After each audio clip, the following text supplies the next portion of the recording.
Entonces aparecerá la señal del Hijo del Hombre en el cielo, y entonces lamentarán todas las tribus de la tierra, y verán al Hijo del Hombre viniendo sobre las nubes del cielo con poder y gran gloria. Y enviará a sus ángeles con gran voz de trompeta, y juntarán a sus escogidos de los cuatro vientos, desde un extremo del cielo hasta el otro. Ahora, ustedes recordarán que en nuestra sesión pasada mencionamos que la gran tribulación tiene dos etapas. La primera etapa fue durante los 1260 años. Fue la peor tribulación de la historia del mundo en lo que respecta a longitud, 1260 años. Pero encontramos que en el futuro se va a reanudar la persecución o la tribulación que existió durante los 1260 años. Esa será la peor tribulación en lo que respecta a intensidad. Es decir, los 1260 años fue la peor tribulación en longitud. Al final de la historia, cuando se reanude la gran tribulación después de un tiempo, cuando la bestia tiene su herida mortal, será la peor tribulación en lo que respecta a intensidad de sufrimiento, no longitud. Ahora, el punto que yo quiero recalcar es que cuando estaba a punto de terminar el primer periodo de tribulación, hacia el final de los 1260 años, hubo señales en el sol, la luna y las estrellas indicando que ese periodo estaba a punto de terminar y el pueblo de Dios iba a ser librado de la opresión de parte de la bestia o el cuerno pequeño. Vamos a encontrar también que cuando está por terminar el último periodo de tribulación, habrá también señales en el sol, la luna y las estrellas.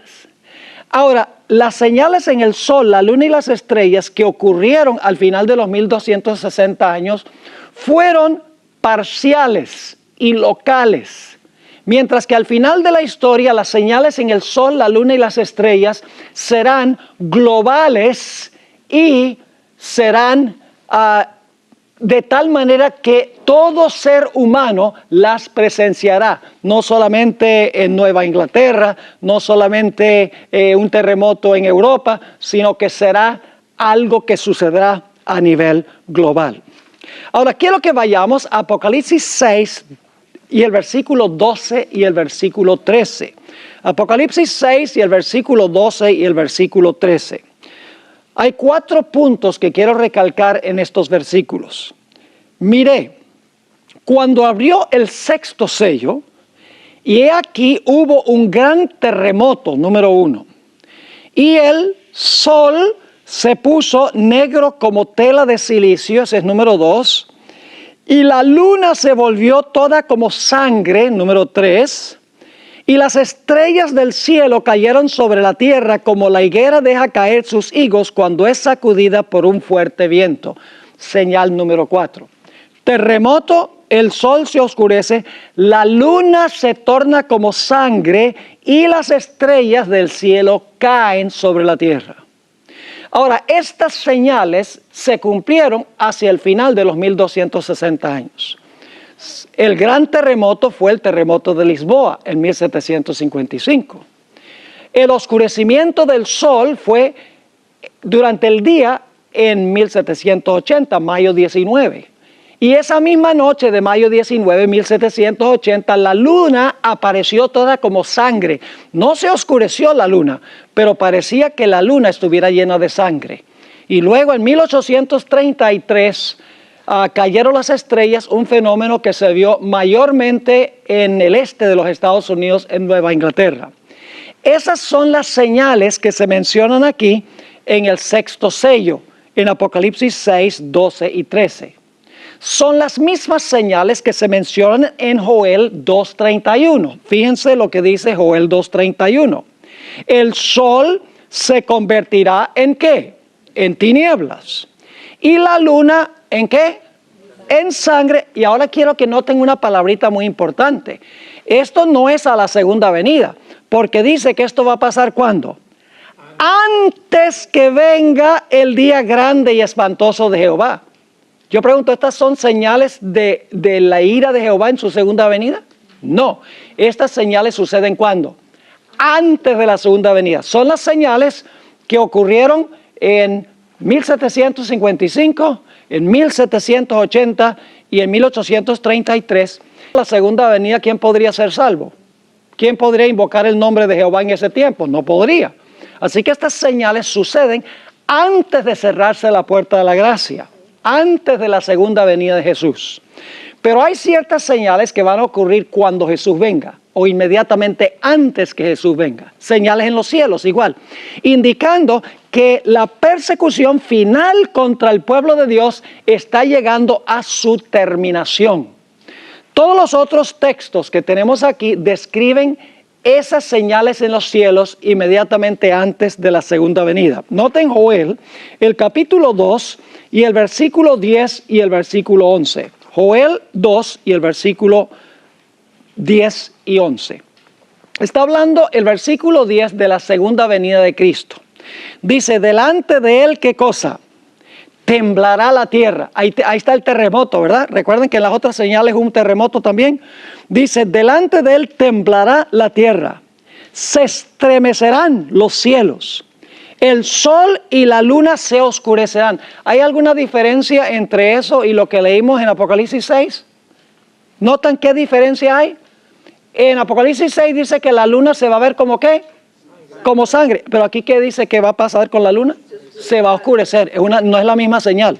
Así que dice, delante de él temblará la tierra, se estremecerán los cielos, el sol y la luna se oscurecerán y las estrellas retraerán su resplandor. ¿Hay alguna diferencia entre eso y Apocalipsis 6? Apocalipsis 6, ¿qué decía? Que las estrellas iban a caer. Aquí dice que no iban a resplandecer más. Y luego dice el versículo 11, y Jehová dará su orden delante de su ejército, porque es muy grande es su campamento. Fuerte es el que ejecuta su orden, porque grande es el día de Jehová y muy terrible. ¿Quién podrá soportarlo? Es la misma pregunta que está en Apocalipsis 6, 17, después de las señales que nosotros leímos.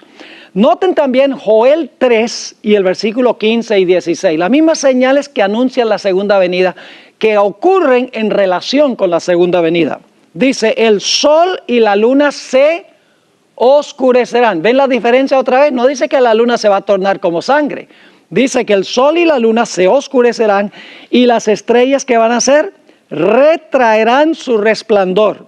Y Jehová rugirá desde Sión y dará su voz desde Jerusalén. ¿Y qué va a pasar? Y temblarán los cielos y la tierra, pero Jehová será la esperanza de su pueblo y la fortaleza de los hijos de Israel. Un pasaje más que menciona las señales está en Isaías, el capítulo 13 y los versículos 10 al 13. Apocalipsis 13 y el versículo 10 hasta el versículo 13. Por lo cual, las estrellas de los cielos y sus luceros no darán su ¿qué? No darán su luz. El sol se oscurecerá al nacer y la luna no dará su resplandor. ¿Es esa la misma señal que encontramos en Apocalipsis 6, 12 y 13? No, no es la misma. Sigue diciendo, y castigaré al mundo por su maldad y a los impíos por su iniquidad. Y haré que cese la arrogancia de los soberbios y abatiré la altivez de los fuertes. Haré más precioso que el oro fino al varón y más que el oro de Ofir al hombre. Es decir, va a haber muy pocos que quedan, muy poco remanente, tan escaso como el oro de Ofir. Y luego dice el versículo 13, porque haré ¿qué cosa? Estremecer los cielos y la tierra, y los cielos y la tierra se moverá de su lugar en la indignación de Jehová de los ejércitos en el día de su ira. ¿Se dan cuenta que hay dos grupos de señales? Hay ciertas señales en el sol, la luna y las estrellas y un temblor de tierra que ocurren antes de la segunda venida, cuando la gente todavía puede invocar el nombre de Jehová. Hay otro grupo de señales que ocurren inmediatamente antes de la segunda venida de Jesús. Señales no a nivel local, sino a nivel global. Ahora, Elena G. de White reconoció que las señales de Apocalipsis 6, 12 y 13 se aplican a eventos que sucedieron en 1755, en 1780 y 1833. Ella reconoció que estas señales de Apocalipsis 6, 12 y 13 no se aplican al tiempo inmediatamente antes de la segunda venida de Jesús. Fíjense lo que tenemos aquí. En el Conflicto de los Siglos, página 305 hasta la página 309, la hermana White describe el oscurecimiento del sol y la luna tornada en sangre el 19 de mayo de 1780. Luego, un poco más adelante, en el Conflicto de los Siglos, página 332, ella describe la caída de las estrellas en 1833. Pero aquí está lo que es interesante. La hermana White no cita Apocalipsis 6, 14 al 17 inmediatamente después de citar Apocalipsis 6, 12 y 13. Es decir, para la hermana White hay un largo espacio de tiempo entre lo que ocurre en Apocalipsis 6, 12 y 13 y lo que va a ocurrir en Apocalipsis 6, 14 al 17. Ahora, ustedes dicen, ¿cómo sabemos eso? Porque la hermana White no cita en el Conflicto de los Siglos, Apocalipsis 6, 14 al 17, hasta la página 625 del Conflicto de los Siglos. Fíjense que en la página, como dijimos aquí, en la página 305 a la 309 y la página 332, ella cita Apocalipsis 6, 12 y 13 y dice que esto pasó en 1755, 1780 y 1833, las señales en los cielos. Pero no cita inmediatamente Apocalipsis 6, 14 al 17. Ella no cita esos versículos en el Conflicto de los Siglos, sino hasta el Conflicto de los Siglos, página 625. ¿Cuántas páginas han pasado entre la página 332 y la página 625? Casi 300 páginas han pasado en el Conflicto de los Siglos entre los versículos 12 y 13 y los versículos 14 al 17. Ahora, quiero leerles la cita que da la hermana White en el Conflicto de los Siglos, página 625. Ustedes lo tienen ahí en su material.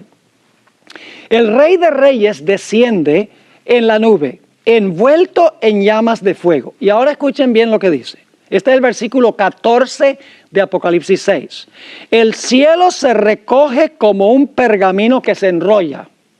La tierra tiembla ante su presencia y todo monte y toda isla se mueven de sus lugares. Ese es Apocalipsis 6, 14.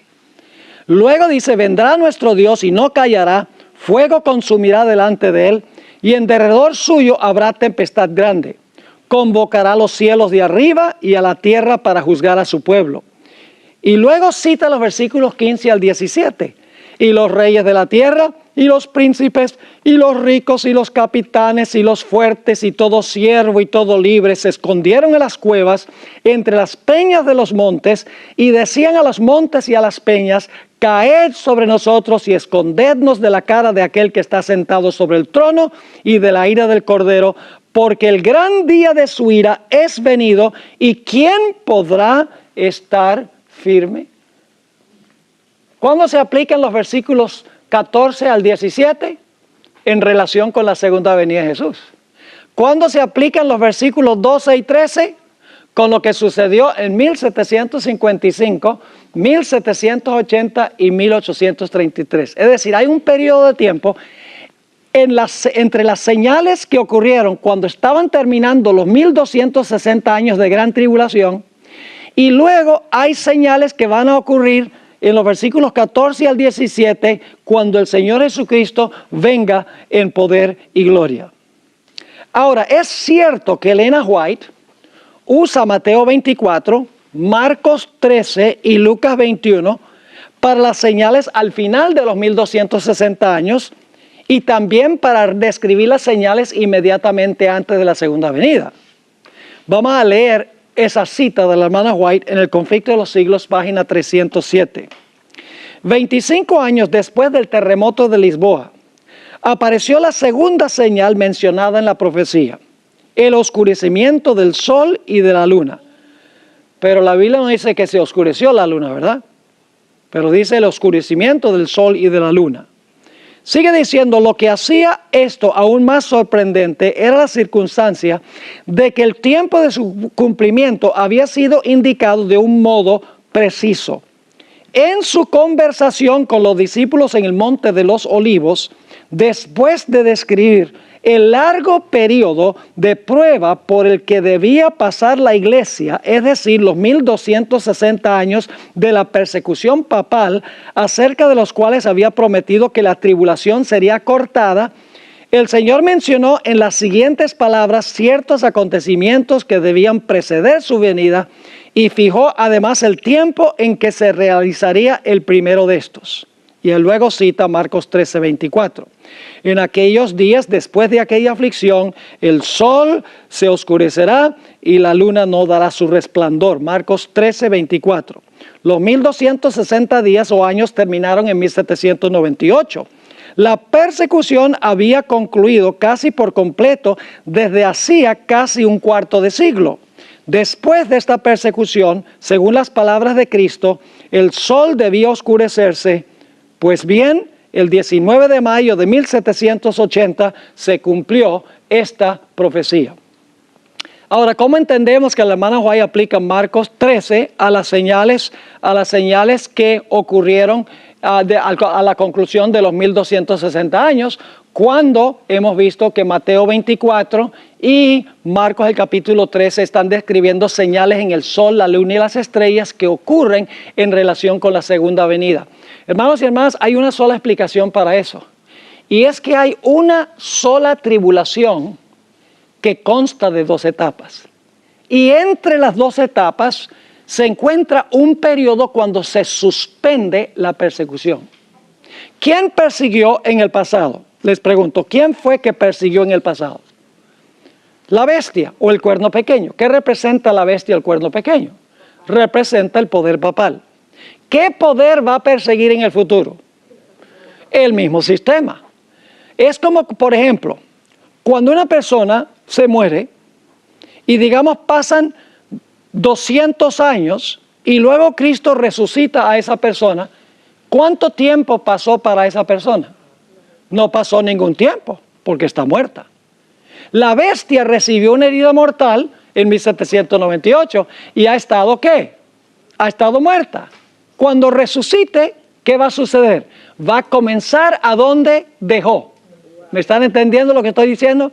Es decir, es la misma tribulación, es el mismo sistema y el fin de la tribulación de los 1260 años y el fin de la tribulación final se marca por señales en el sol, la luna y las estrellas, solo que al final de los 1260 años, estas señales son mayormente locales en Europa y en América, mientras que antes de la segunda venida, estas señales serán globales. El sol se oscurecerá en el mundo entero, la luna se oscurecerá en el mundo entero, las estrellas serán movidas de sus lugares en el mundo entero. Habrá un terremoto, no en Lisboa, sino que habrá un terremoto ¿dónde? A nivel global.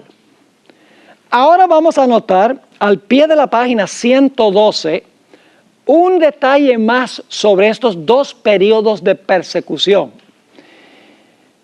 Nosotros debemos entender las señales que anuncian el final de los 1260 años y las señales que anuncian el fin de la tribulación grande al final de la historia en el contexto del 5º sello de Apocalipsis 6 y el versículo 9 al 11.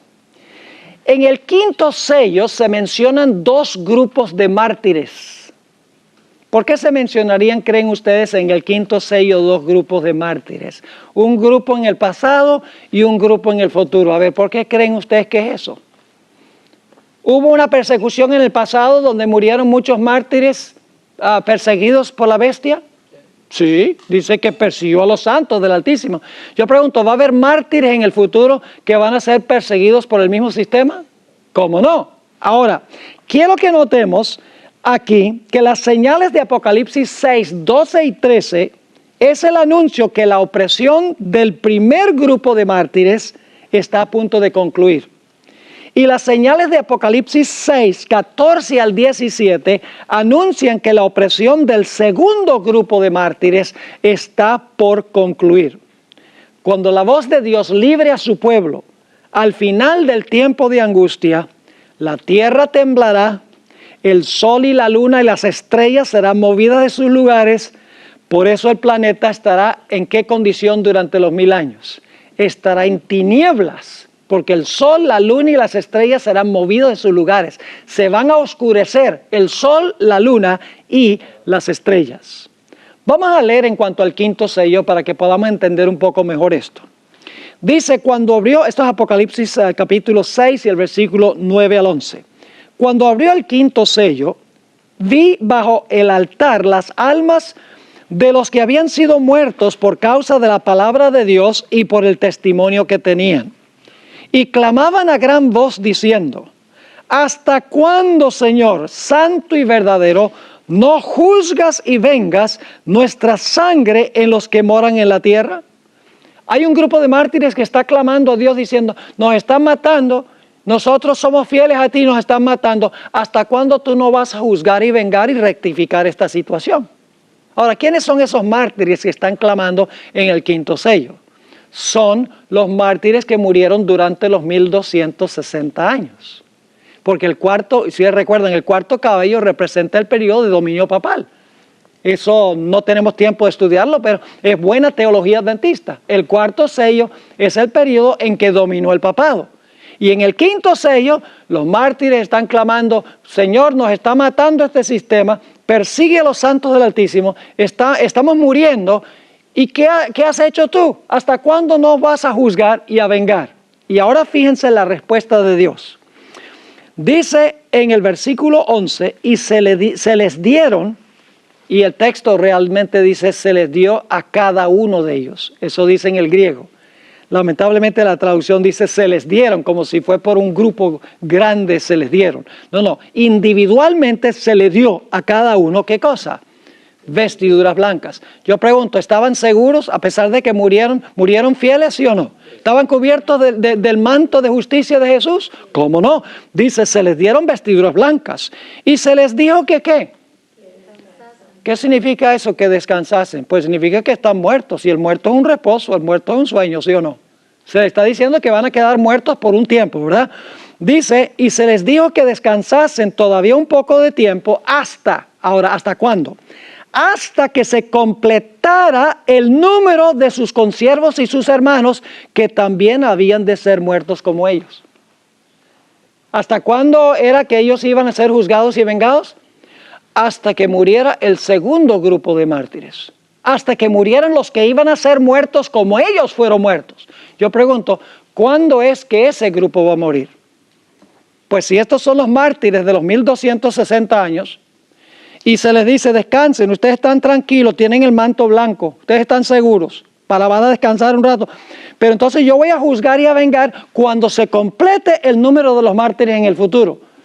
¿Cuál es el sistema que va a perseguir al pueblo de Dios en el futuro? El mismo sistema que persiguió a los mártires en el pasado. Ahora, vamos a notar esto. Se notará en Apocalipsis 6, 9 al 11, que se mencionan dos grupos de mártires. Un grupo fue muerto por la bestia durante los 1260 años. Estos individuos recibieron su manto y descansaron en la muerte. Fíjense lo que dice la hermana White en cuanto a este grupo. La hermana White aplica Apocalipsis 6, 9 al 11 a dos momentos, dos periodos, uno pasado y uno futuro. La hermana White sabía lo que enseña esto. Dice en el conflicto de los siglos, página 59, este es el grupo número 1, el grupo del pasado. En el siglo XIII, ¿eso es pasado o futuro? Sí, hasta donde yo sepa, el siglo XIII ya pasó. En el siglo XIII se estableció la más terrible de las maquinaciones del papado. ¿Qué fue? La Inquisición. El príncipe de las tinieblas obró junto con los jefes de la jerarquía papal. En sus concilios secretos, Satanás y sus ángeles controlaron las mentes de hombres malvados, mientras que invisible acampaba entre ellos un ángel de Dios que anotaba el temible registro de sus malvados decretos y escribía la historia de hechos demasiado horrorosos para ser presentados a la vista de los hombres. Solo en el juicio va a aparecer eso.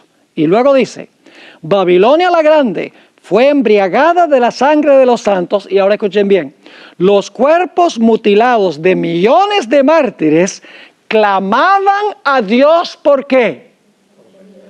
¿Cuál es el primer grupo de mártires? ¿Pasado o futuro? Pasado. Dice, clamaban a Dios por venganza contra aquel poder apóstata. Pero la hermana White también dice que habrá un grupo de mártires en el futuro y le aplica el quinto sello a ese grupo de mártires también. Note lo que dice en Review and Herald, diciembre 21, 1897. En un momento vamos a volver a la cita de Maranatha, página 129. Pero quiero ir primero a la cita que encontramos al pie de la página 113. Dice, cuando el desafío hacia la ley de Dios sea casi universal, cuando su pueblo sea duramente afligido por sus semejantes, Dios intervendrá. ¿Es futuro o pasado lo que ella está diciendo? Futuro. Entonces se oirá la voz de los mártires que yacen en sus sepulcros y que se presenta bajo el simbolismo de las almas que vio Juan, que habían sido muertos por aferrarse a la palabra de Dios y al testimonio de Jesucristo. En ese tiempo ascenderá la oración de cada verdadero hijo de Dios. Es tiempo de obrar, pues han invalidado tu ley. Las oraciones fervientes de su pueblo serán respondidas, pues a Dios le agrada que su pueblo lo busque de todo corazón y que dependan sobre él como su libertador.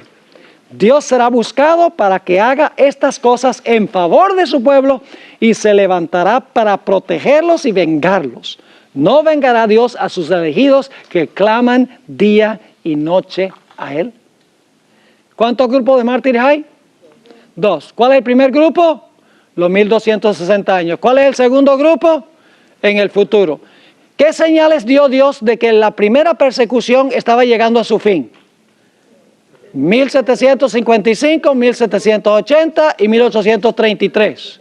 ¿Qué señales se van a dar al final de la historia que ha llegado a su fin la persecución del segundo grupo de mártires? Las señales, ¿dónde? En el sol, la luna y las estrellas y un terremoto a nivel ¿qué? Global. ¿Están entendiendo esto? Ahora volvamos a la cita que pasamos por alto. Maranatha, página 129. Cuando nuestra nación, los Estados Unidos, renuncie de tal manera de los principios de su gobierno que promulgue una ley dominica a la tiranía que durante largo tiempo ha estado aguardando ávidamente su oportunidad de ¿qué? De resurgir en un activo despotismo. Yo pregunto, ¿la persecución del futuro es una continuación de la persecución del pasado? Sí. ¿Es el mismo sistema? Sí. ¿Y su final será anunciado por señales en el sol, la luna y las estrellas y un gran terremoto? Sí. Obviamente que sí. Ahora, vamos a la siguiente página. ¿Cómo se relacionan estos dos grupos de mártires? La respuesta no es difícil de hallar. La primera bestia que se levantó del mar, que es lo mismo que el cuerno pequeño, gobernó por 42 meses. Y al final de este periodo recibió una herida mortal, que la tornó inactiva por un periodo de tiempo, los últimos 200 y algo de años. Al mismo tiempo que la primera bestia recibió su herida mortal, se levantó una segunda bestia de la tierra. Según Apocalipsis 13, 11 al 18, esta bestia hará todo lo que está a su alcance para ayudar a la primera bestia a recuperar su ¿qué? A recuperar su poder. Yo pregunto, cuando la segunda bestia le ayude a la primera bestia a recuperar su poder, ¿se va a reanudar la persecución que se suspendió? ¿Cómo no? Sigue diciendo aquí, ejercerá toda la autoridad de la primera bestia en su favor. Hablará como el dragón, es decir, como Roma. Mandará a todos los moradores de la tierra a adorar a la primera bestia. Hará una imagen de la primera bestia. Impondrá la marca de la primera bestia bajo pena de muerte. Esta bestia será la espada en la mano de la primera bestia. se convertirá en el poder ejecutivo de la primera bestia. Así como ocurrió en el pasado, los santos se mantendrán fieles a su Señor en medio de la peor persecución de la historia. Como pasó en el pasado, sucederá en el futuro. Poco antes del cierre de la puerta de la gracia, durante la proclamación del fuerte clamor, este dato es muy interesante, morirán algunos de los santos de Dios y de esta manera se completará el número de los mártires. Yo pregunto, ¿va a haber mártires en el futuro antes de cerrarse la puerta de la gracia? Cuando venga la prueba sobre la bestia, su imagen y su marca, en un momento les voy a leer un versículo que lo comprueba. Se conoce como el pequeño tiempo de angustia. Cuando se está agitando el asunto de la ley dominical, va a haber un decreto de muerte contra el pueblo de Dios y va a haber mártires. Pero algunos no morirán, permanecerán vivos después del cierre de la gracia y su misma existencia estará en peligro. No obstante, no soltarán la mano de Dios. Con una fe inquebrantable se enfrentarán cara a cara con la muerte, pero tendrán la paciencia de los santos y la fe de Jesús. Ahora ustedes pueden leer esta cita que está aquí, esta cita, bueno, vamos a leerla. Hay muchas personas, la mayoría de los que están en la iglesia adventista hoy van a terminar fuera de la iglesia adventista. La vasta mayoría va a apostatar. Y usted dice, pastor, eso no suena muy bueno. Muéstreme un tiempo en la historia cuando la mayoría estuvo con Dios. No existe. Va a quedar solo un remanente del remanente. Fíjense lo que dice la sierva del Señor. El conflicto de los siglos, página 608. Conforme vaya acercándose la tempestad, muchos que profesaron creer en el mensaje del tercer ángel. ¿Eran adventistas estos que profesaron creer en el mensaje del tercer ángel? ¿Cómo no? Pero que no fueron santificados por la obediencia a la verdad, abandonarán su fe e irán a engrosar las filas de la oposición. Uniéndose con el mundo y participando de su espíritu, llegarán a ver las cosas casi bajo el mismo aspecto. Así que cuando llegue la hora de prueba, estarán preparados para situarse del lado más fácil y de mayor popularidad. Hombres de talento y de elocuencia. Fíjense que no son solamente los que no han estudiado, los que van a caer. El diablo le interesa agarrar a los grandes, a los intelectuales, a los elocuentes, a los PhDs, podríamos decir. Hombres de talento y de elocuencia, que se gozaron un día en la verdad, emplearán sus facultades para seducir y descarriar almas. Se convertirán en los enemigos más encarnizados de sus hermanos de antaño. Cuando los observadores del sábado sean llevados ante los tribunales para responder de su fe, estos apóstatas serán los agentes más activos de Satanás para calumniarlos y acusarlos y para incitar a los magistrados contra ellos por medio de falsos informes e insinuaciones. Eso es lo que va a suceder. Algunos de esos van a morir. Algunos de los que son perseguidos por los hermanos de antaño van a morir. Pero hay un grupo que va a permanecer vivo, que va a pasar por el tiempo de angustia y no va a perecer. Es decir, van a estar vivos cuando el Señor Jesucristo venga. Fíjense que la hermana White explicó que iba a haber dos persecuciones, la del pasado y la del futuro. Encontramos esta cita en el libro Eventos de los Últimos Días, página 270. Es imposible dar una idea de lo que experimentará el pueblo de Dios que viva en la tierra cuando se combinen la manifestación de la gloria de Dios. Ese es el mensaje del cuarto ángel, el fuerte clamor. ¿Se va a combinar con qué? Cuando se combine la manifestación de la gloria de Dios y la ¿qué? Y la repetición de las persecuciones pasadas. ¿Va a haber una repetición? Claro que sí. Ahora, ustedes dicen, entonces pastor, usted está diciendo que cuando venga la prueba sobre la bestia, su imagen y su marca, ¿va a haber entonces gente que va a morir como murieron durante los 1260 años? Claro que sí, vamos a leerlo en la Biblia. No es después del cierre de la gracia. Antes, inmediatamente antes, cuando venga el asunto de la ley dominical, algunos van a morir por fidelidad a la fe. Noten lo que dice Apocalipsis 24. Apocalipsis 24 es la evidencia de que va a haber mártires cuando venga la prueba de la bestia, su imagen y su marca. Dice allí, y vi tronos, y se sentaron sobre ellos los que recibieron la facultad de juzgar. Y vi las almas, esas son las vidas, de los decapitados. ¿Murieron si fueron decapitados? Pues esa es una pregunta ridícula. Claro que sí.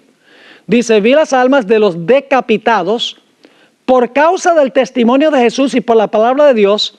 ¿Y cuándo es que perdieron la cabeza? Dice, los que no habían adorado ¿a quién? A la bestia, ni a su imagen. Yo pregunto, ¿la imagen existe todavía? La imagen no está. Es cuando los Estados Unidos unen a la iglesia y el Estado para hacer lo mismo que hizo el papado durante los 1260 años. La imagen todavía no está, es futura. ¿La marca de la bestia está ahora o es futura? La marca de la bestia es futura. Así que estos son mártires del futuro. Cuando venga la prueba sobre la bestia, su imagen y su marca. Así que dice, los que no habían adorado a la bestia ni a su imagen y que no recibieron la marca en sus frentes ni en sus manos. ¿Y qué pasó? Y vivieron, es decir, resucitaron y reinaron con Cristo. ¿Qué cosa? 1000 años. ¿Les está quedando claro el asunto de la tribulación? Ahora vamos a anotar Lucas 21, 25 y 26. A veces nosotros los adventistas tomamos textos y los aplicamos fuera de su contexto. Yo siempre he visto que este pasaje de Lucas 21, 25 y 26 se aplica a hoy en día. Dice, hay entre las naciones hay angustias por las olas del mar. Ese tsunami que hubo en el Japón. Inclusive escuché a alguien decir. Pero Lucas 21, 25 y 26 no se aplica a lo que está ocurriendo en el mundo ahora. Se aplica a lo que va a suceder ya al final del tiempo de angustia cuando están terminando las plagas. Vamos a leer esos versículos que se encuentran en Lucas 21, que es el pasaje paralelo al que encontramos en Mateo 24. Dice, entonces habrá señales, ¿dónde? En el sol y en la luna y en las estrellas. Ahora la pregunta clave es, ¿estas señales son las de 1755, las de 1780, 1833 o serán estas las señales que tienen que ver ya con la segunda venida, inmediatamente antes de la segunda venida? Es inmediatamente antes de la segunda venida. Sigamos leyendo. Dice, y en la tierra, ¿qué cosa? Angustia de las gentes, confundidas a causa del bramido del mar y de las olas. ¿De qué están ellos atemorizados? ¿De qué están angustiados? Dice, del bramido del mar y de las olas, desfalleciendo los corazones por el temor y la expectación de las cosas que sobrevendrán en la tierra, porque las potencias de los cielos serán conmovidas. Ahora vamos a hablar de las potencias de los cielos en un momento. Pero ¿saben ustedes cuándo se cumple esto? Vamos a examinar cuidadosamente cuándo es que sucede esto. A menudo estos versículos se sacan de su legítimo contexto. No se refieren a la angustia que existe en las naciones de hoy. En realidad se refieren más bien a la ansiedad que viene como resultado del terremoto y las señales en el sol, la luna y las estrellas que serán movidas de sus lugares cuando la voz de Dios libre a su pueblo. En el conflicto de los siglos, página 693, el capítulo empieza, dicho sea de paso, el título del capítulo es La liberación del pueblo de Dios. En este capítulo la hermana White comienza describiendo las señales en el sol, la luna y las estrellas inmediatamente antes de la segunda venida de Jesús. El capítulo anterior se titula El tiempo de angustia. ¿Sigue el mismo orden de Mateo 24? Recuerda, el tiempo de angustia, luego señales en el sol, la luna y las estrellas. Así que ella está siguiendo el orden de Mateo el capítulo 24. Ella dice que la voz de Dios sacude los cielos y la tierra. ¿Recuerdan los textos que leímos de Joel, etcétera, donde dice que se va a sacudir los cielos y la tierra? Y hay un terremoto global, según dice ella. Note que la hermana White en este mismo capítulo las primeras tres páginas del capítulo La liberación del pueblo de Dios, ustedes pueden leerlo. Ella habla en ese capítulo del bramido del mar, usa la expresión bramido del mar, porque el mar se enfurece, dice ella, y habla de la angustia de las naciones que se esconden en las cuevas y ruegan que las rocas caigan sobre ellos. Así que la angustia de Lucas 21 que está describiendo, cuando hay estas señales globales al final de la historia, ¿ustedes creen que la gente va a estar llena de angustia por el bramido del mar? ¿Cómo no? Aquí Ellen G. White usa el lenguaje de Lucas 21, 25 y 26 para describir lo que ocurrirá al pueblo de Dios cuando sean librados inmediatamente antes de la segunda venida de Jesús. Unas pocas páginas más adelante en este capítulo, la liberación del pueblo de Dios, la hermana White describe cómo Cristo enviará a sus ángeles para reunir a los escogidos. Ese es el siguiente evento que menciona de señales, el sol, luna y estrellas y terremoto. Y entonces luego dice que enviará a sus ángeles para recoger a los escogidos. Fíjense, la hermana White está comentando Mateo 24, aun cuando no siempre cita los versículos. Este también es el próximo evento de Mateo, el capítulo 24. Ahora, hablemos un poco de las señales en el cielo en el pasado. Podríamos decir entonces que estamos muy cerca de la segunda venida si lo miramos dentro de la perspectiva de toda la existencia del planeta Tierra. ¿Están entendiendo o no me están entendiendo?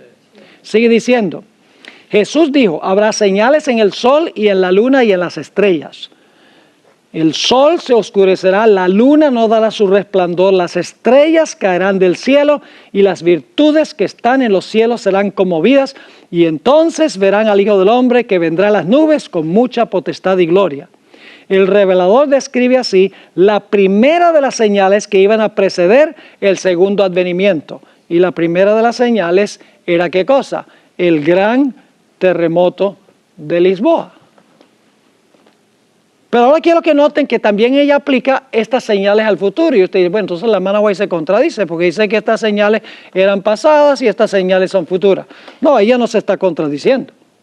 Sencillamente, ella reconoce que hay dos etapas de la persecución, del tiempo de angustia, y hay dos grupos de señales en el sol, la luna y las estrellas. El primer grupo es para anunciar al pueblo de Dios que está terminando su periodo de persecución, y el segundo grupo para anunciar al pueblo de Dios que está terminando su periodo de persecución. Ahora, fíjense lo que dice este pasaje, Primeros Escritos, página 41. Esta cita es tremenda. El 16 de diciembre de 1848, el Señor me dio una visión de la conmoción de las potestades del cielo. Vi que cuando el Señor dijo, cielo, al anunciar las señales indicadas por Mateo, Marcos y Lucas, quería decir ¿qué cosa? El cielo. Y cuando dijo tierra, se refería ¿a qué? A la tierra. Ahora fíjense lo que sigue diciendo. Las potestades del cielo son ¿qué? El sol, la luna y las estrellas. Y encontramos, por ejemplo, en Génesis 1 y el versículo 16 dice que Dios puso el sol para que ¿qué? Para que gobernara de día, y colocó a la luna para gobernar de noche. Entonces, las potestades que gobiernan son el sol y la luna y las estrellas. Sigue diciendo, las potestades del cielo son el sol, la luna y las estrellas. Gobiernan en los cielos. Las potestades terrenas son las que gobiernan en la tierra. ¿Quiénes son esos? Los reyes de la tierra, los gobernantes. Luego dice, las potestades del cielo se conmoverán a la voz de Dios. Entonces el sol, la luna y las estrellas se desquiciarán de su asiento. En la hermana White en realidad dice, serán movidas de sus lugares. No se aniquilarán, sino que se conmoverán a la voz de Dios. La voz de Dios es la que libra a su pueblo. Amén. Y por esa razón, hermanos y hermanas, encontramos que este planeta durante los 1000 años, ¿en qué condición va a estar? En tinieblas. ¿Por qué va a estar el planeta en tinieblas? porque cuando Cristo venga por segunda vez, el sol va a ser removido de su lugar, la luna será removida de su lugar y las estrellas también. ¿Saben lo que hizo Dios el cuarto día? El cuarto día Dios ubicó el sol, la luna y las estrellas para beneficiar al planeta. Pero en la segunda venida de Jesús, el sol, la luna y las estrellas van a ser movidas de sus lugares. Y el planeta va a estar a oscuras durante los 1000 años. Y después de los 1000 años, cuando Dios haga cielos nuevos y tierra nueva, Dios no tiene que crear un nuevo sol. Dios no tiene que crear una nueva luna. Dios no tiene que crear nuevas estrellas. Sencillamente Dios va a tomar el sol, la luna y las estrellas y las va a ubicar a donde benefician al planeta como hizo al principio de la creación. Amén. Ahora, noten entonces el orden de las señales. Las señales en el sol, la luna y las estrellas. Se ve la señal del Hijo del Hombre y luego Cristo regresa y envía a sus ángeles a recoger a los escogidos. Son 3 eventos sucesivos. No son lo mismo. No son lo mismo las señales en el sol, luna y estrellas y la señal del Hijo del Hombre y Cristo regresa y envía a sus ángeles. No. Si ustedes leen el capítulo en el conflicto de los siglos, la liberación del pueblo de Dios, van a encontrar que estos eventos suceden un evento tras otro en orden cronológico. En primer lugar vienen las señales en el sol, la luna y las estrellas y el terremoto. ¿Qué anuncia eso? Eso anuncia que la esclavitud y la persecución de su pueblo ha llegado al fin. Es decir, es un anuncio en los cielos y en la tierra de que ya el pueblo de Dios no será perseguido más. Y la hermana White dice que en ese momento, cuando se deja oír la voz de Dios, el sol, la luna y las estrellas son movidas de sus lugares. En ese momento, dice ella, que hay una resurrección especial de los que murieron en el mensaje del tercer ángel. Resucitan glorificados y los vivos que han sido oprimidos por este sistema también van a ser glorificados. Amén. Y luego va a pasar un tiempo, lean el capítulo, va a pasar un tiempo y entonces ya cuando Cristo llegue, pues la segunda venida de Jesús, la hermana White dice, toma varios días. No es solamente cuestión de que Él salió de allá y llegó enseguida, no, son varios días. Viene como sobre un caballo blanco, como un general conquistador con los ejércitos del cielo y desciende y desciende. Antes de que salga del cielo, ya Él va a resucitar a los de la resurrección especial. Léanlo ahí en el conflicto de los siglos, página 695. Y entonces Jesús finalmente, cuando llega la terminación de su segunda venida, ya cuando está no en la tierra, sino hasta por encima de la tierra, ya cuando llega, entonces viene la resurrección de todos los justos de todas las épocas que murieron, no durante el tiempo de la proclamación del mensaje del tercer ángel. Y ella tiene base bíblica para lo que dice. Ustedes pueden leer los textos que ella da. Ahora, sigamos aquí rápidamente porque el tiempo se fue. ¿Qué es la señal del Hijo del Hombre? La respuesta se halla en la historia del profeta Elías, en 1 Reyes 18, 41 en adelante. ¿Qué es lo que vio Elías en el cielo después que salió victorioso sobre la ramera y el rey Acab y los falsos profetas? ¿Qué fue lo que vio? Vio una nube del tamaño del puño de una mano. ¿Eso se va a repetir? ¿Se va a ver esa señal en el cielo? Un puño como la mitad de la mano de un hombre, así como no. La señal indica que el carruaje de fuego está por llegar para recoger al pueblo remanente, como estaba por llegar para recoger ¿a quién? A Elías, exactamente. Y si ustedes no creen que es un carruaje lo que nos va a recoger, lean el conflicto de los siglos, el capítulo donde dice la liberación del pueblo de Dios. Ahí describe el mismo carruaje de fuego en el cual fue llevado Elías.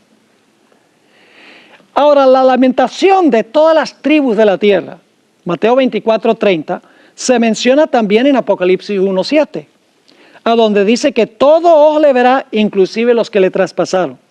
Esto significa que los que le traspasaron tienen que resucitar para ver la segunda venida. Pues el resto de los impíos no resucitan, sino hasta después de los 1000 años. Ya Jesús le había dicho a Caifás que iba a ver al Hijo del Hombre viniendo en las nubes del cielo. Es decir, Caifás va a estar vivo en la segunda venida para ver toda la segunda venida de Cristo Jesús y todos los que participaron en la crucifixión de Jesús.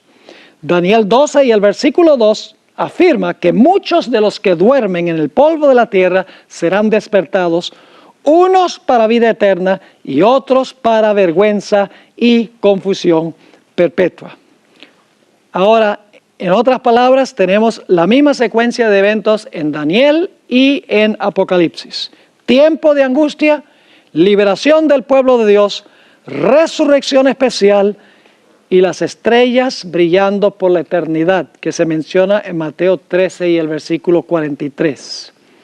Quiero leerles para concluir esta sesión Conflicto de los Siglos, página 34, a donde compara lo que va a suceder con lo que sucedió en la destrucción de Jerusalén. ¿Ustedes recuerdan que la destrucción de Jerusalén fue un presagio, fue un símbolo de la destrucción final del mundo? Lo que pasó en Jerusalén va a pasar al final de la historia. Ahora fíjense esta cita. Entonces el mundo verá, como nunca lo vio, los resultados del gobierno de Satanás. En Jerusalén se vieron los resultados del gobierno de Satanás, de que los judíos habían aceptado a Satanás como su líder. Lean el primer capítulo del Conflicto de los Siglos. Le hace salir piel de gallina. Terrible fue la ciudad, porque estaba totalmente bajo el control de Satanás, el líder que ellos habían elegido. Sigue diciendo, pero en aquel día, así como sucedió en tiempo de la destrucción de Jerusalén, el pueblo de Dios será, ¿qué? Librado, porque serán salvos todos aquellos cuyo nombre esté inscrito para la vida. Nuestro Señor Jesucristo anunció que vendrá la segunda vez para llevarse a los suyos. Entonces, ahora cita Mateo 24, 30 y 31, entonces se mostrará la señal del Hijo del Hombre en el cielo, y entonces lamentarán todas las tribus de la tierra, y verán al Hijo del Hombre que vendrá sobre las nubes del cielo con grande poder y gloria, y enviará a sus ángeles con gran voz de trompeta, y juntarán a sus escogidos de los cuatro vientos, de un cabo del cielo hasta el otro. Y ahí se cumplirá el famoso pasaje de Juan 14, 1 al 3. No se turbe vuestro corazón. ¿Creéis en Dios? Creed también en mí. En la casa de mi Padre muchas moradas hay. Fíjense que Jesús no fue al cielo a construir casas. Ya estaban ahí cuando lo dijo. En la casa de mi Padre muchas moradas hay, dijo Jesús. Si no fuera así, yo se los hubiera dicho. Voy pues a preparar lugar para vosotros. Hemos visto que eso no significa que va a sembrar arbolitos y hacer todo bien bonito allá para cuando vayamos. No necesitas 2000 años para eso, cuando creó este mundo en 6 días nada más. ¿Qué significa eso? Voy pues a preparar lugar para vosotros. Queremos pedir la dirección de Dios. Es un tema un poco complejo, pero voy a tratar de explicarlo de una forma sencilla para que podamos comprender cómo se relaciona la fiesta de las primicias con el día del Pentecostés. Oremos. Padre Celestial, te damos gracias por habernos levantado con vida este día. Gracias por el privilegio de ser tus hijos y tus hijas. Gracias porque eres un Dios bondadoso, misericordioso, lleno de verdad y de justicia. Pedimos, Señor, que al estudiar tu palabra, tú nos acompañes por medio del ministerio del Espíritu Santo. Danos claridad de pensamiento, corazones abiertos, capacítanos con tu poder para compartir tu mensaje. Gracias te damos por el privilegio de la oración y por respondernos, porque venimos con confianza en el nombre de Jesús. Amén. Vamos a comenzar nuestro estudio en el Evangelio según San Juan, capítulo 12 y el versículo 20 al 24. Juan 12, 20 al 24.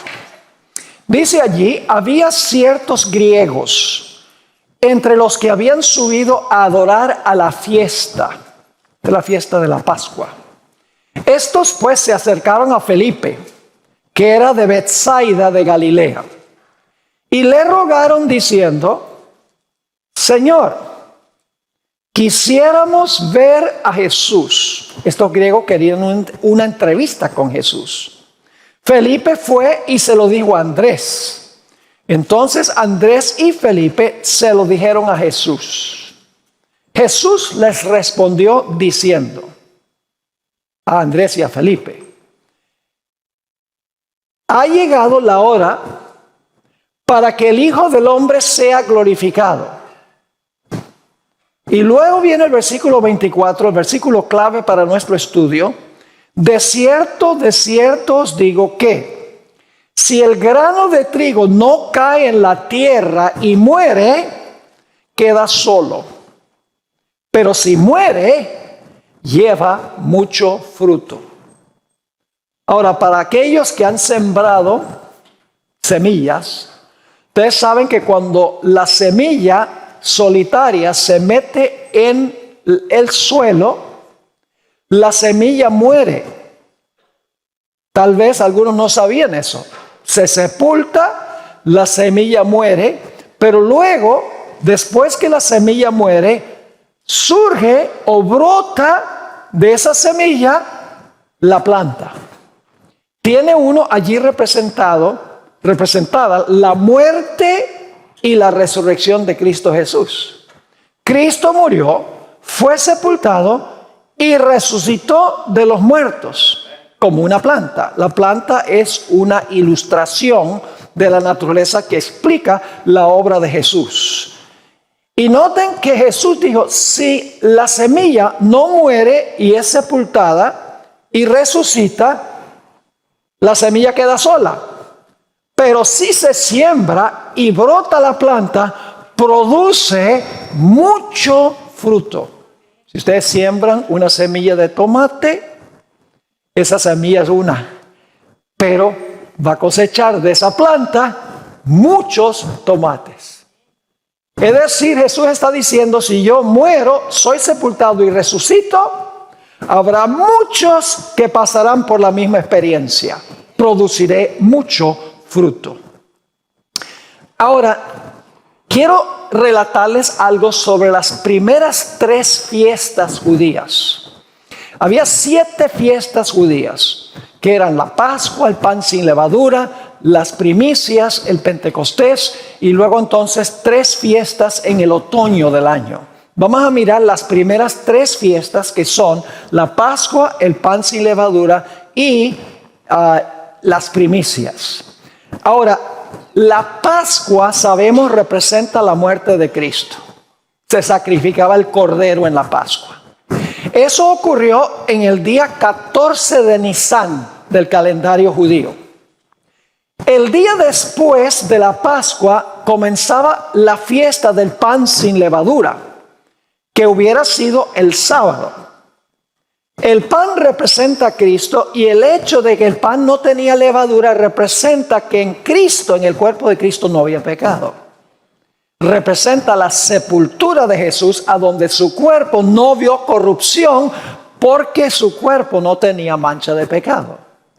Luego, ese es el 15 de Nisan, el día después de la Pascua, y luego entonces el día después del pan sin levadura, el siguiente día, que sería el domingo de resurrección, encontramos que se celebraba la fiesta de las primicias, que representa la resurrección de Cristo. Es decir, las primeras 3 fiestas representan la muerte de Jesús, la sepultura de Jesús, donde su cuerpo no ve corrupción porque no tiene pecado, y luego la fiesta de las primicias representa la resurrección de Jesús.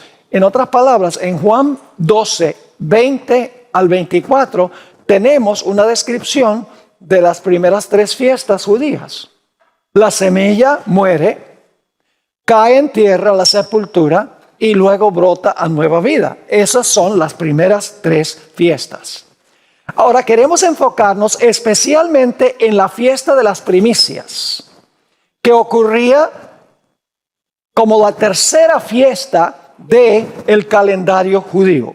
Voy a describirles cómo se celebraba la fiesta de las primicias. Las primicias eran de una cosecha de cebada. En la época de la Pascua lo que se cosechaba era la cebada. Varias espigas del campo que habían madurado se juntaban para formar un ramillete o para formar una gavilla. Ahora, luego la gavilla era llevada al santuario y mecida ante el Señor. Cada israelita llevaba su propia gavilla, pero el sacerdote especialmente formaba una gavilla y la mecía delante del Señor. Y la mecía en la entrada del tabernáculo, es decir, estaba en el atrio, pero mecía el ramillete de cebada delante de el lugar santo, a la entrada del lugar santo del santuario. La gavilla se mecía a las 9 de la mañana. Y vamos a encontrar en nuestro estudio que el día del Pentecostés, el Espíritu Santo fue derramado a las 9 de la mañana, precisamente 50 días después de la resurrección de Jesús. Ahora, el día en que se mecía la gavilla, según la Escritura, era el día después del sábado. Los eruditos no concuerdan en lo que quiere decir eso, porque había sábados anuales y había sábado semanal.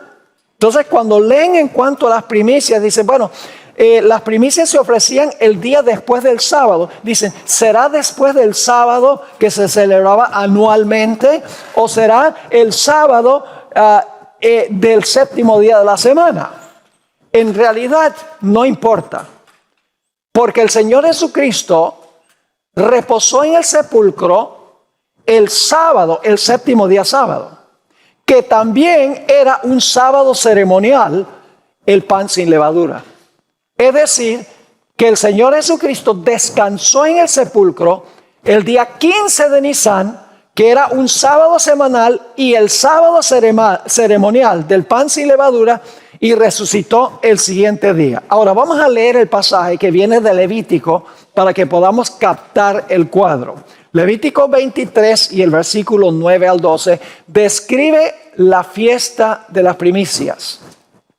Dice ahí en Levítico 23 y el versículo 9, y habló Jehová a Moisés diciendo, habla a los hijos de Israel y diles, cuando hayáis entrado en la tierra que yo os doy, y seguéis su mies, traeréis al sacerdote una gavilla o un ramillete por primicia de los primeros frutos de vuestra siega.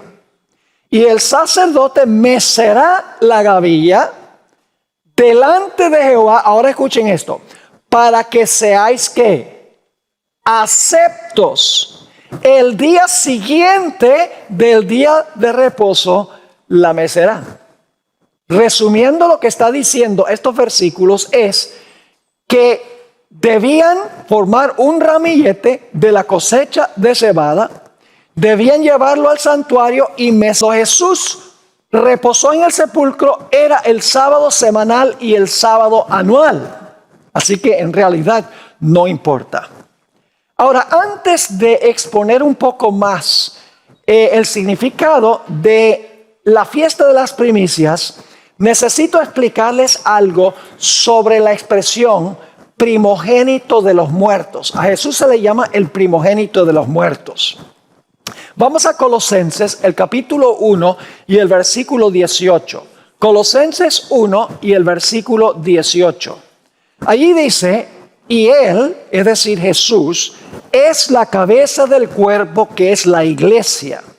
El que es el principio, primogénito de entre los muertos. ¿Cómo se le llama a Jesús?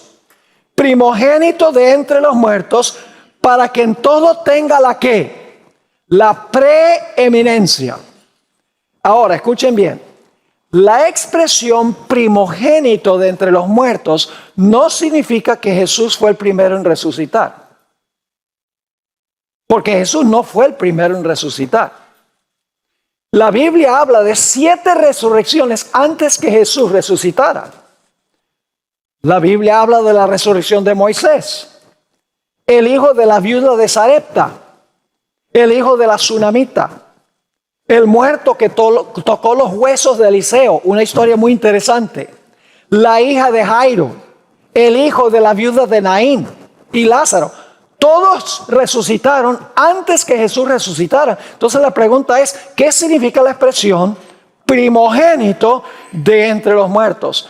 Bueno, el texto dice, para que en todo tenga el ¿qué cosa? La preeminencia. Lo que quiere decir es que el Señor Jesucristo resucitó, y porque Él resucitó, Él garantiza la resurrección de todos los demás. Es decir, la resurrección de Cristo es determinante para todas las demás resurrecciones. Y por eso el apóstol Pablo escribió que si Cristo no resucitó, nosotros estamos perdidos. Noten lo que dice 1 Corintios 15, versículo 16 al 18. Porque si los muertos no resucitan, tampoco Cristo resucitó. Y si Cristo no resucitó, vuestra fe es vana, estáis aún en vuestros pecados, entonces también los que durmieron en Cristo perecieron. Yo pregunto, ¿por qué a Jesús se le llama el primogénito de entre los muertos? Porque su resurrección es preeminente y garantiza las resurrecciones de todos los demás. Jesús dijo, porque yo vivo, vosotros también ¿qué? Vosotros también viviréis. Si Jesús hubiera quedado muerto en el sepulcro, después de cargar nuestros pecados, no podría salvarnos. Porque Jesús tenía que ir al cielo, estando vivo, resucitado, para aplicar los beneficios que Él había ganado en la tierra a aquellos que se arrepienten, confiesan sus pecados y vienen a Él. La resurrección de Cristo es determinante. Y a veces uno le pregunta a los cristianos, le dice, óigame, ¿qué es más importante? ¿La vida perfecta de Jesús, su muerte en la cruz, su resurrección, su intercesión en el cielo? ¿Cuál de esas cosas es más importante? Los cristianos dicen, la cruz. Óigame, la cruz es importante. Pero si Cristo no hubiera vivido una vida perfecta, su muerte en la cruz no hubiera valido nada. Y si Cristo muere en la cruz y no resucita, el apóstol Pablo dice, estamos en nuestros pecados todavía. Y si Cristo no va al cielo para interceder por nosotros, igualmente estamos perdidos. Es decir, la salvación es un conjunto de cosas. La cruz es central, pero la cruz no es lo único. Noten lo que dice Romanos, el capítulo 4 y el versículo 24 y 25. Romanos 4, 24 y 25. Dice, sino también con respecto a nosotros, a quienes ha de ser contada, es decir, contada la justicia de Cristo, esto es, los que creemos. Ahí dice, la justificación y el perdón son lo mismo. Así que tuvo que resucitar Jesús para que recibiéramos perdón, ¿sí o no? Claro que sí. Así que la expresión primogénito de entre los muertos significa que la resurrección de Cristo es preeminente.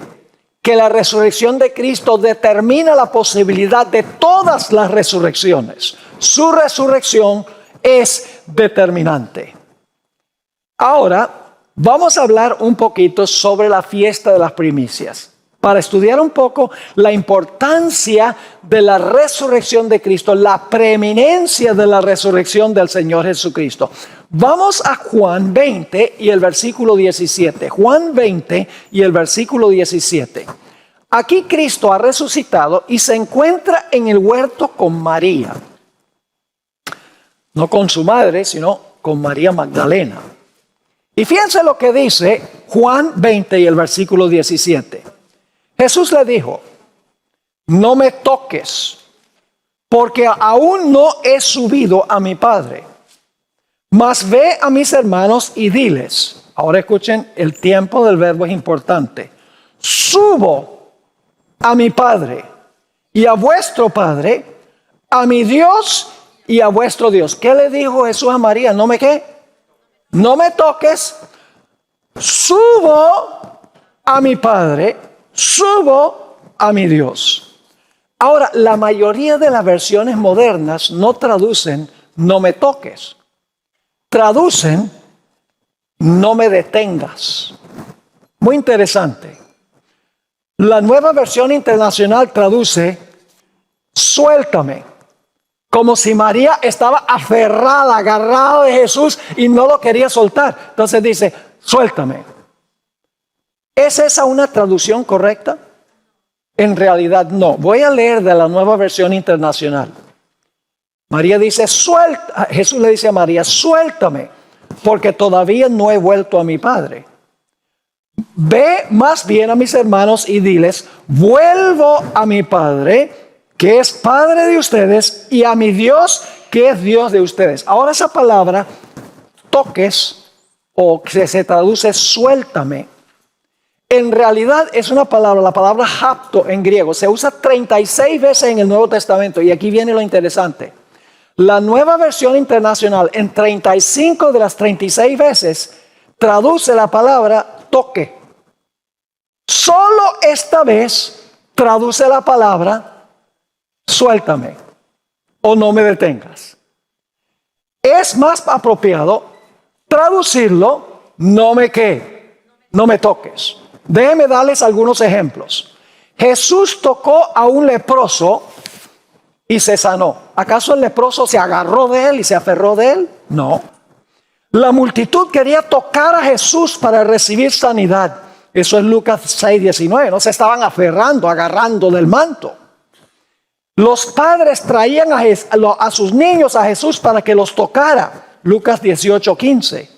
Y Jesús tocaba los ojos de los ciegos. No se agarraba de los ojos. Tocaba los ojos de los ciegos para que pudieran ver. Mateo 20 y el versículo 34. Jesús no se aferró de los ojos de los ciegos. Los tocó. Es decir, una traducción correcta es que Jesús le dijo a María, no me toques, no me puedes tocar todavía hasta que yo haya ascendido a mi Padre. Pero ahora hay algo muy interesante. ¿Por qué Jesús le dijo no me toques? Jesús dice no me toques porque todavía no he ido a mi Padre. Ahora viene algo muy interesante. ¿Será que Jesús no se dejó tocar por 40 días hasta que se fue al cielo 40 días después de su resurrección? ¿Están entendiendo la pregunta? ¿Será que por 40 días Jesús dijo, nadie me puede tocar hasta que yo ascienda al cielo 40 días después de mi resurrección? ¿Qué creen ustedes? No, porque la Biblia dice claramente que esa misma noche Jesús le dijo, tóqueme. No tuvo que pasar 40 días en la tierra sin que lo tocaran. Juan 20:27 dice lo siguiente, pon tu dedo aquí y mira mis manos y acerca tu mano y métela en mi costado y no seas incrédulo sino creyente. Esto es 8 días después de la resurrección de Jesús, cuando está presente Tomás. ¿Los discípulos tocaron a Jesús antes que Jesús ascendiera 40 días después de su resurrección? Sí. Entonces, ¿por qué le dijo Jesús a María, no me toques porque no he ascendido aún a mi Padre? Jesús lo explicó. Jesús dijo, no me toques porque primero tengo que ¿qué? Tengo que ascender a mi Padre. Ahora, aquí viene lo interesante. ¿Será que Jesús ese mismo día de su resurrección ascendió a su Padre y por eso esa noche le dejó a los discípulos que lo tocaran? Tiene que ser que entre cuando le dijo a María, no me toques, y cuando le dijo a los discípulos esa misma noche, tóquenme, Jesús tiene que haber ¿qué? Tiene que haber ascendido al cielo. Por eso él dice, no me toques, voy a mi Padre.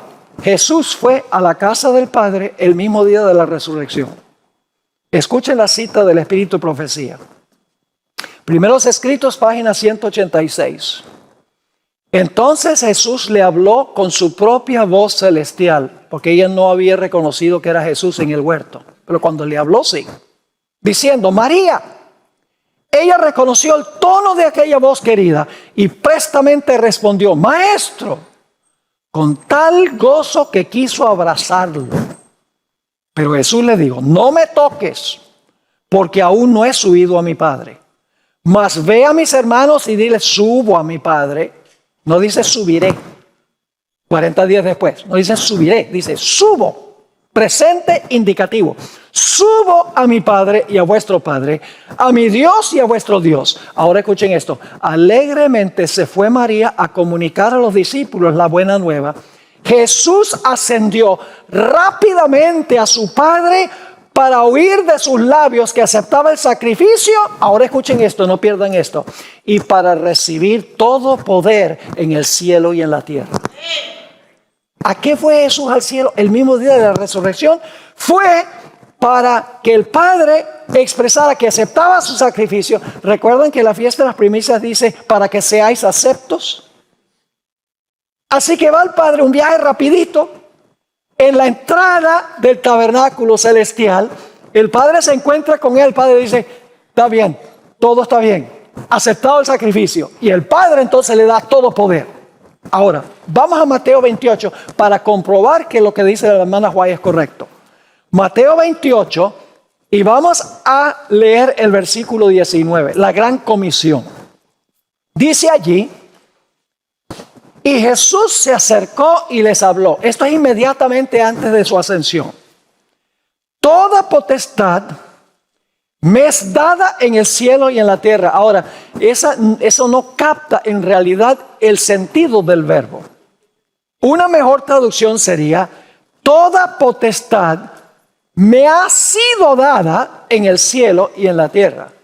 Yo pregunto, para este momento, ¿el Señor Jesucristo ya había recibido potestad? ¿Ya había recibido el poder de su Padre? Lo acabamos de leer en el Espíritu de Profecía. Así que Jesús, antes de ascender al cielo, dice, toda potestad me ha sido dada en el cielo y en la tierra. Elena White nuevamente explica esto de una forma clara. Esta cita viene de Primeros Escritos 187. Los ángeles rodeaban como una nube al Hijo de Dios y mandaron levantar las puertas eternas para que entrase el Rey de Gloria. Este es cuando Cristo asciende el día de la resurrección. Vi que mientras Jesús estaba con aquella brillante hueste celestial en presencia de Dios y rodeado de su gloria, no se olvidó de sus discípulos en la tierra. Ahora escuchen esto. Sino que recibió de su Padre potestad para que pudiera volver y compartirla con ellos. Sigue diciendo. El mismo día regresó y se mostró a sus discípulos permitiendo que lo tocaran, porque ya había ascendido a su Padre y había recibido poder. El Espíritu de Profecía siempre está en armonía con la Biblia. Lo que pasa es que la gente no busca, ¿de dónde viene eso? La gente dice, estudié la Biblia para ver de dónde está sacando la hermana White eso. Ahora, antes entonces de la ascensión de Jesús, 40 días después del Monte de los Olivos, Jesús ya había recibido el poder. Ya se había presentado ante el Padre el día de la resurrección como primicia de todos los que van a resucitar al final de la historia. Permítame leerles otra cita del Espíritu de Profecía, deseado toda la gente 7:29, y luego vamos a ir a la Biblia. Dice allí, Cristo resucitó de entre los muertos como primicia de aquellos que dormían. Era el antitipo, es decir, el cumplimiento de la gavilla agitada. Y su resurrección ocurrió al mismo día en que esa gavilla mecida debía ser presentada al Señor. Es decir, cuando el sacerdote estaba meciendo la gavilla ante el Señor, Jesús estaba en la puerta del tabernáculo presentándose como primicia ante el Padre. Dice, por más de 1000 años se había realizado esa ceremonia simbólica.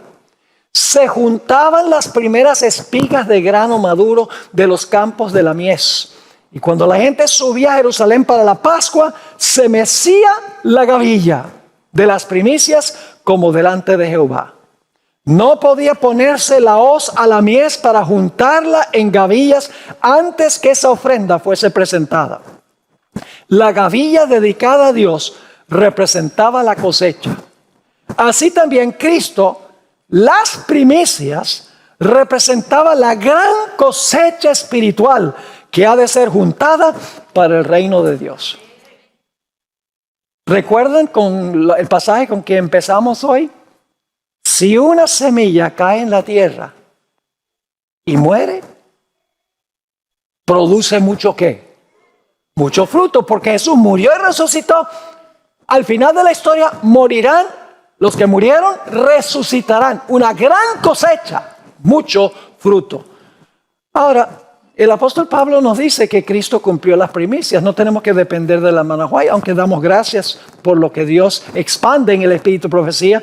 Noten 1 Corintios 15 y el versículo 20. 1 Corintios 15, 20. Mas ahora Cristo ha resucitado de los muertos, primicias de los que durmieron es hecho. ¿Cumplió Cristo la fiesta de las primicias? Sí. En los versículos 22 y 23 de 1 Corintios 15, también se refiere a Cristo como las primicias, y los que van a resucitar al final de la historia, la muchedumbre que va a resucitar del sepulcro, esos son, podríamos decir, las postprimicias. Invento otra vez una palabra. Dice en 1 Corintios 15, 22 y 23, porque así como en Adán todos mueren, también en Cristo todos serán vivificados, pero cada uno en su debido orden. Cristo, las primicias, luego los que son de Cristo en su venida. ¿Se dan cuenta de lo que está tipificando esto? Hermanos y hermanas, las fiestas judías son extraordinarias. Porque Cristo cumplió la Pascua al pie de la letra en la fecha exacta y a la hora exacta. Cumplió el pan sin levadura el día exacto. Y cumplió la fiesta de las primicias el mismo día en que debía cumplirse. Murió un viernes, fue sepultado y quedó sepultado el sábado y resucitó el primer día de la semana. Y esto se predijo más o menos 1400 años antes que ocurriera. ¿Quién no puede creer que la Biblia fue inspirada por Dios? Ahora vamos a hacer una transición. Ustedes dicen, bueno, ¿esto qué tiene que ver con el Pentecostés? Esto tiene que ver es con la Pascua y con pan sin levadura. Pero ¿cómo se relaciona y con las primicias que vienen después de la Pascua? Pero ¿qué relación tiene con el día del Pentecostés? Ahora viene algo muy interesante. En el día del Pentecostés también había primicias. Eran primicias ya no de la cosecha de cebada, sino de la cosecha de trigo.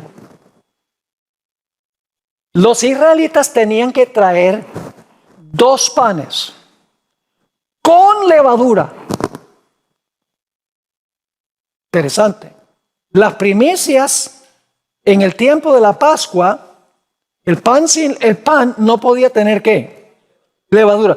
Pero en el Pentecostés había que traer 2 panes ¿con qué? Con levadura. Y eran primicias. Vamos a leerlo en Levítico 23, 15 al 17. Levítico 23, 15 al 17 está describiendo aquí la fiesta del Pentecostés, lo que nosotros estamos estudiando.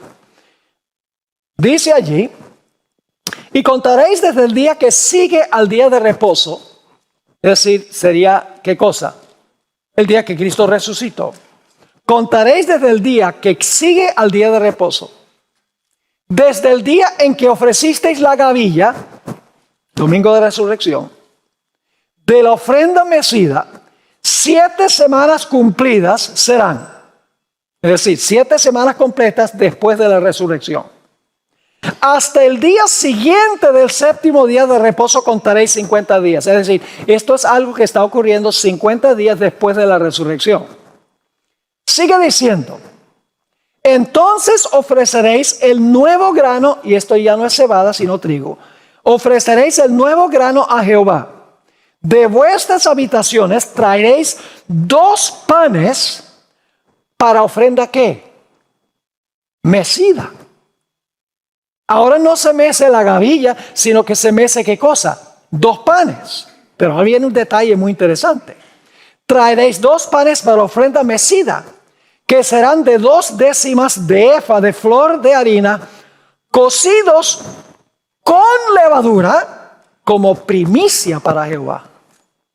Entonces hay 2 fiestas de primicia. Una representa la resurrección de Cristo cuando se presenta como las primicias de todos los que van a resucitar al final de la historia. Y hay esta fiesta 50 días después, a donde se está relatando lo mismo. Hay que tomar el nuevo grano, hay que hacer 2 panes, hay que mecer los panes con levadura como primicias delante de Jehová. Es muy parecido en los dos casos. Ahora, para entender por qué los panes eran con levadura el día del Pentecostés, necesitamos mirar los símbolos. En primer lugar, tenemos dos panes. Los panes simbolizan a la iglesia. Y usted dice, pero pastor, la iglesia no son dos, la iglesia es una. Sí, pero ya voy a enseñarles por qué razón son dos panes. Los panes representan a la iglesia. Vamos a leer Mateo, el capítulo 13 y el versículo 33. Muy interesante, la levadura. ¿Qué representa la levadura? Dice allí en Mateo 13 y el versículo 33, otra parábola les dijo: el reino de los cielos es semejante a la levadura, que tomó una mujer y escondió en 3 medidas de harina hasta que todo fue ¿qué? Leudado. Es decir, cuando se mete la levadura en el pan, ¿qué pasa con el pan? El pan crece. Los panes representan a la iglesia. La levadura representa el Espíritu Santo. Ahora yo sé que ustedes están pensando, no, pastor, la levadura representa el pecado. ¿Y cómo dice que la levadura representa el Espíritu Santo? Vamos a leer 1 Corintios 5, 6 al 8 primero y luego le voy a explicar por qué no hay una discrepancia. 1 Corintios 5, 6 al 8 dice: no es buena vuestra jactancia. ¿No sabéis que un poco de levadura leuda toda la masa? Limpiaos pues de la vieja levadura, para que seáis nueva masa sin levadura como sois, porque nuestra Pascua, que es Cristo, ya fue sacrificada por nosotros. ¿Qué dice el apóstol Pablo? Ustedes son, ¿qué cosa? Ustedes, la iglesia, son pan sin levadura. Pero en el Pentecostés es pan con levadura. ¿Cómo entendemos esto? Bueno, sigamos leyendo, versículo 8. Así que celebremos la fiesta, está hablando de la Pascua y el pan sin levadura, no con la vieja levadura, ni con la levadura de malicia y de maldad, sino con panes sin levadura de sinceridad y de verdad. Ahora, ¿cómo reconciliamos esta aparente discrepancia? Muy sencillo. Tenemos que mirar el contexto de las dos fiestas. Yo pregunto, ¿en la Biblia los símbolos siempre significan lo mismo? ¿Un león puede representar varias cosas? ¿Un león puede representar a Cristo? El león de la tribu de Judá. ¿Puede representar a Satanás? Anda cual león rugiente buscando a quien devorar. ¿Puede representar a Babilonia, la primera bestia de Daniel 7? Sí. Y puede representar a Judá, el hijo de Jacob. Así que siempre que encuentre la palabra león no significa que significa lo mismo. Tenemos que tomar en cuenta el contexto. Ahora, ¿cuál es el contexto de la Pascua? ¿Por qué era pan sin levadura? Porque en esa fiesta el pan representaba a Cristo y en Cristo no había levadura de pecado. En el Pentecostés los panes representan algo distinto. Los panes representan la iglesia y la levadura representa el poder del Espíritu Santo para que la iglesia pueda crecer. Permítame leerles un pasaje del Espíritu de Profecía sobre la levadura. Palabras de vida al gran maestro 68 y 69. Aquí ella está comentando sobre la parábola que leímos de Mateo 13, 33.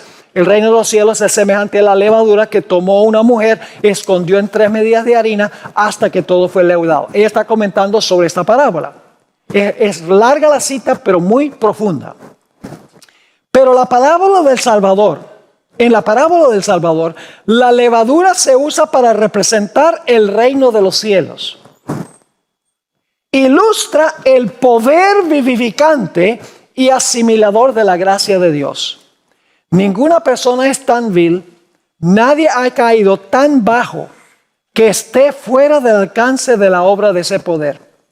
En todos los que se someten al Espíritu Santo, escuchen, a todos los que se someten al Espíritu Santo, ha de ser implantado, esta es la levadura, ha de ser implantado un nuevo principio de vida. La perdida imagen de Dios ha de ser restaurada en la humanidad. Pero el hombre no puede transformarse a sí mismo por el ejercicio de la voluntad. No posee el poder capaz de obrar este cambio. Ahora escuchen bien. La levadura, algo completamente externo, debe ser colocada dentro de la harina antes que el cambio deseado pueda operarse en la misma. Así, la gracia de Dios debe ser recibida por el pecador antes que pueda ser hecho apto para el reino de gloria. Toda la cultura y la educación que el mundo puede dar no podrán convertir a una criatura degradada por el pecado en un hijo del cielo. La energía renovadora debe venir de Dios.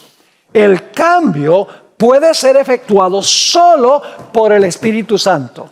Todos los que quieren ser salvos, sean encumbrados o humildes, ricos o pobres, deben someterse a la operación de ese poder. Yo pregunto, cuando el Espíritu Santo se implanta en la iglesia crece. Sí. La levadura en el contexto del Pentecostés representa el crecimiento de la iglesia por el poder del Espíritu Santo. Los panes representan a la iglesia y la levadura que se coloca en los panes representa el crecimiento de la iglesia. Pero ahora yo sé que ustedes están pensando, pero Pastor Bohr, la iglesia no son dos panes, la iglesia es un solo pan.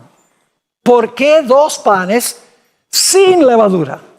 La razón es que en el día del Pentecostés había dos grupos de la iglesia que se estaban representando en la fiesta del Pentecostés. Ustedes dicen, ¿cómo es eso? Vamos a ver el primer grupo. Mateo 27, 51 al 53. Les voy a adelantar. En el día del Pentecostés hubo dos grupos de primicias que pertenecen a la iglesia. El primer grupo de primicias son un grupo de personas que habían muerto y resucitaron con Jesús, que Jesús presentó ante el Padre 40 días después, en el día del Pentecostés. Por el otro lado, hubo primicias también de entre los vivos, porque las primicias de entre los vivos fueron 3,000. Los primeros miembros de la iglesia, 3,000 que se entregaron a Cristo de entre los vivos el día del Pentecostés. Ahora, con eso en mente, vamos a ir a Mateo 27, 51 al 53 para ver, en primer lugar, el primer grupo, que son los que murieron y cuando Cristo resucitó, resucitaron con Él. Dice ahí en Mateo 27, 51, he aquí el velo del templo se rasgó en dos, de arriba abajo, y la tierra tembló, y las rocas se partieron. Y se abrieron los sepulcros, y muchos cuerpos de santos que habían dormido se levantaron.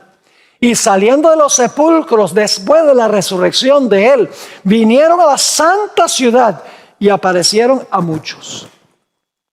El primer grupo fue, y de esto del grupo vamos a hablar en la segunda presentación de hoy, no se la pierdan porque vamos a hablar mucho más en cuanto a quienes componían este grupo.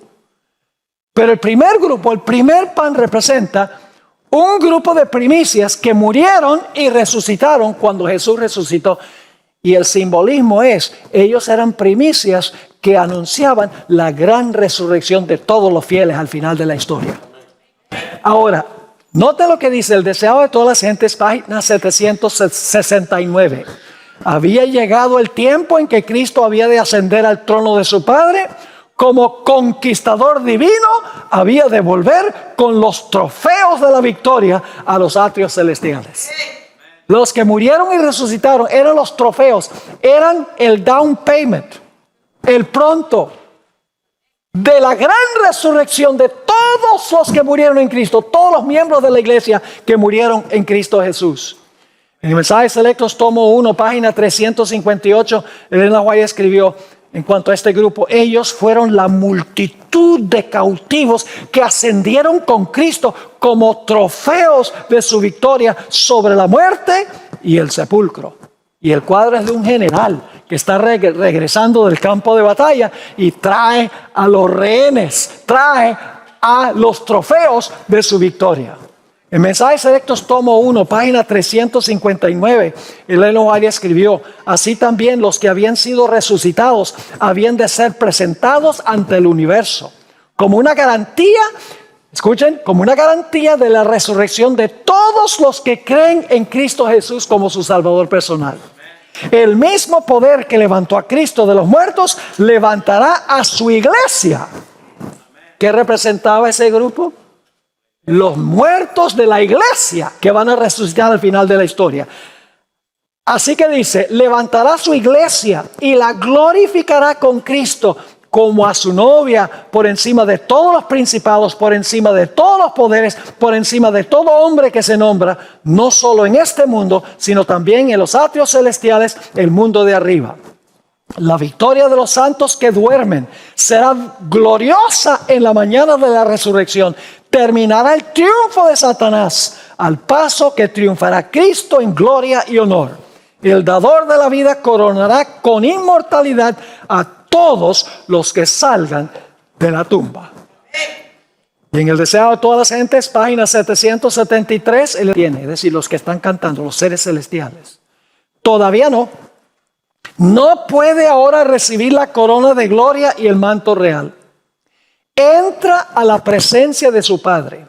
Señala, se está presentando como cordero inmolado, lo que representa el cordero. Señala su cabeza herida, su costado traspasado, sus pies lacerados, alza sus manos que llevan la señal de los clavos, apunta, ahora escuchen, apunta hacia las muestras de su triunfo, los que resucitaron con él.